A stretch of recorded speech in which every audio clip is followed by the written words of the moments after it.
آج ہم پڑھیں گے تقسیم الخبر بالنسبة لوصوله الینا، یعنی خبر کی اقسام ہم تک پہنچنے کے اعتبار سے،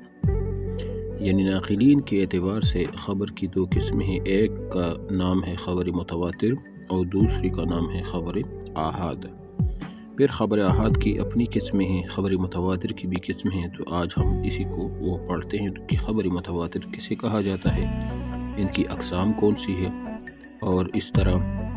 ان کا حکم کیا ہے۔ ٹھیک ہے، تو یہ کہتے ہیں جو خبر متواتر ہے نا، لغت میں لفظ متواتر اسم فاعل ہے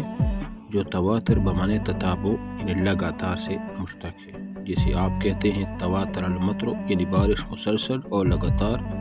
نازل ہوئی، تو چونکہ متواتر احادیث بھی ایسی حدیث ہوتی ہے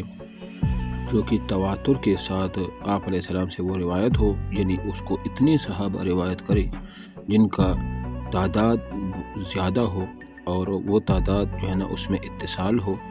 تو یہ ایسی مثال ہے جس طرح کی تسلسل کے ساتھ ایک چیز ہم تک پہنچائی ہو، اس میں کوئی شک و شبہ کو نہیں ہوتا، تو یہ لغوی اعتبار سے ٹھیک ہے۔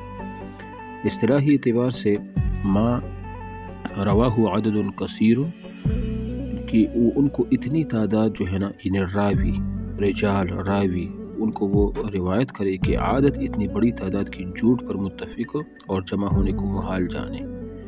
یا جس کو جتنی کثیر استعداد روایت کرے جن کا جھوٹ پر اتفاق کر لینا عادتاً محال۔ مطلب یہ کہ ایک خبر ایک حدیث ان کو اتنے راوی وہ روایت کرے کہ ان کا عادتاً جھوٹ پر جمع ہونا محال۔ یعنی مثال کے طور پر ایک سمپل سی مثال میں دے دوں، ایک حدیث ہے اس کو روایت کرنے والے ہر طبقہ میں، یہ طبقہ بھی میں بتا دوں گا کہ طبقہ کیا ہوتا ہے، طبقات روات کیا ہیں، یعنی ہر زمانے میں اتنے راوی ان کو روایت کرے، مثال ہر طبقہ میں ہر زمانے میں کم از کم 10 راوی یا 20 یا 30 ایک خبر ایک حدیث کو روایت کرے،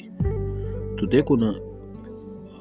انسان کہتا ہے کہ جھوٹ بولی بندہ، ایک بندہ جھوٹ بول سکتا ہے، 2 بول سکتے ہیں یا 3 بولیں گے، لیکن جہاں اس ایک حدیث کو 10 بندے یا 10 راوی یا 20 یا 30 وہ روایت کرے یا اس سے زیادہ، تو وہ تو ہمارے دور میں بھی اگر ایسی کوئی خبر ہم تک پہنچ جائے تو ہم کہتے ہیں کہ یہ خبر جھوٹ نہیں ہو سکتی، وہ اس لیے کہ اتنے زیادہ بندوں نے یہ بات بتا دی ہے۔ ٹھیک ہے، تو یہ خبر متواتر ہے۔ تو اس کی کہتے ہیں کہ شرح و تعریف میں کہ تعریف کا جو وضاحت ہے کہ متواتر وہ حدیث یا وہ خبر ہے جس کی سند کے تمام طبقوں میں ہر طبقہ میں اتنے زیادہ راوی نقل کرے کہ عقل عادتاً فیصلہ کر دے کہ ان راویوں کا اس حدیث کے گھڑنے پر اتفاق کر لینا وہ محال ہے۔ ٹھیک ہے نا، تو یہ جیسے میں نے اس کی وہ بتا دی، اس میں کچھ 3-4 شرائط ہیں کہ وہ شرائط جس خبر یا جس حدیث کے اندر پائی جائے گی وہ خبر متواتر ہوگی، اور جو نہیں پائی جائے گی وہ خبر آحاد میں شمار ہوگی۔ آحاد کو ہم الگ ڈسکس کریں۔ تو یہ کہتے ہیں کہ نمبر 1 شرط وہ یہ ہے کہ خبر ایک حدیث کی لیے متواتر ہونے کی،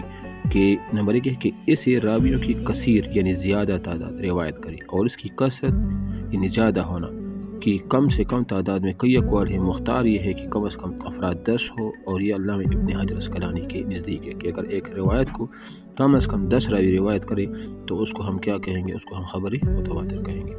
پہلی شرط۔ نمبر 2 یہ کثرت سند کے تمام طبقات ہیں، ایسا نہیں ہے کہ ایک زمانے میں یا ایک طبقہ میں یہ کثرت تو موجود ہوگی لیکن دوسری طبقہ میں کم ہوگا، ایسا نہیں ہے، یعنی ہر طبقے میں یہ طبقات، یہ میں بتا رہا ہوں کہ ہم اپنی جگہ پر پوری ڈسکس کریں گے، یعنی ہر زمانے میں طبقات میں راوی کے جو طبقات ہوتے ہیں، مثلا طبقہ صحابہ بھی ہے، تابعین کا طبقہ ہے وغیرہ، صحابہ بھی مختلف طبقات ہیں، ہر طبقہ میں ان کو کثرت سے تعداد نے اس کو کیا کیا ہو، روایت کیا۔ دوسری شرط۔ تیسری یہ ہے کہ جھوٹ پر متفق ہونا محال ہو، یعنی مطلب یہ ہے کہ اتنی زیادہ تعداد ہو تو وہ ظاہری بات ہے وہ جھوٹ پر کیا ہوگا، وہ تو یعنی جھوٹ پر جمع نہیں ہوں گے، اتفاق تو وہ نہیں کریں گے۔ ٹھیک ہے، تو یہ شرائط ہے کس کے لیے، خبر متواتر ہونے کے لیے، ان میں سے ایک بھی نہ ہو تو وہ متواتر نہیں کہلایا جائے۔ حکم ہو، اس کا حکم کیا ہے متواتر کا، یعنی ٹھیک ہے ایک حدیث اسی شرائط کے ساتھ ہم تک پہنچ آئی ہے، متواتر ہے، اب اس کا حکم کیا ہوگا، مطلب فرض ہے، واجب ہے، سنت ہے، اس کا انکار کرنے والی کا حکم کیا ہے، تو وہ حکم بتا رہے ہیں کہ خبر متواتر علم بدہی کا فائدہ دیتی ہے، یعنی ایسے علم یقینی کا وہ فائدہ دیتی ہے کہ جس کی یقینی تصدیق کی طرف انسان مجبور ہوتا ہے، اور اس آدمی کی طرح جو کسی چیز کا بذات خود مشاہدہ کرے تو وہ اس کی تصدیق میں تردد نہیں کرتا ہے۔ سمپل سی بات یہ ہے، وضاحت اس کی یہ ہے کہ اس کا حکم یہ ہے کہ یہ علم یقینی کا فائدہ دیتا ہے۔ مثال جس طرح 2+2=4 کے برابر ہے، کسی کو شک نہیں، یا 5+5=10 کے برابر ہے، کسی کو شک نہیں۔ اس لیے خبر متواتر بھی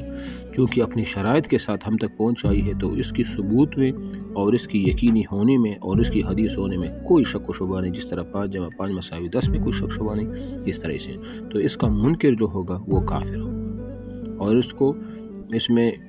جو ہے نا وہ اس پر عمل نہ کرنے والے فاسق اور فاجر، ٹھیک ہے۔ تو یہ جو ہے نا اس کا وہ حکم بھی ہوگا۔ پھر خبر اقسام متواتر کی بڑی قسم جو ہے نا وہ دو ہیں، ایک متواتر لفظی اور دوسرا متواتر معنی۔ متواتر لفظی کا مطلب یہ ہے کہ جس کے الفاظ اور معنی دونوں متواتر، مثلا یہ حدیث مجھ پر من کذب علی متعمدا فلیتبوأ مقعدہ من النار، یہ حدیث ہے، آپ ایسا فرمائیں کہ جس نے مجھ پر جان بوجھ کر جھوٹ باندھا وہ اپنا ٹھکانہ جہنم میں بنا دے۔ اب یہ حدیث ایسی ہے کہ یہ الفاظ اور معنی دونوں کے اعتبار سے یہ کیا ہے، یہ متواتر ہے، یعنی الفاظ بھی یہی ہیں اور معنی بھی ان کا یہی لیا گیا ہے ہر دور میں، ہر طبقہ میں، تو اس کو متواتر لفظی، ٹھیک ہے۔ الفاظ کے ساتھ سیم ٹو سیم روایت کیا گیا ہے تو یہ متواتر لفظی ہوا، اور دوسرا ہوتا ہے متواتر معنوی۔ متواتر معنوی کا مطلب یہ ہے کہ مطلب وہ لفظ کے اعتبار سے تو متواتر نہ ہو، الفاظ تو سیم ٹو سیم نہ ہو، یعنی جتنے راوی نے روایت کی ہو الفاظ سیم نہ ہو، لیکن معنی اور مفہوم کے اعتبار سے وہ کیا ہو، متواتر ہو۔ اس کی مثال جیسے رفع الیدین فی الدعاء، یہ حدیث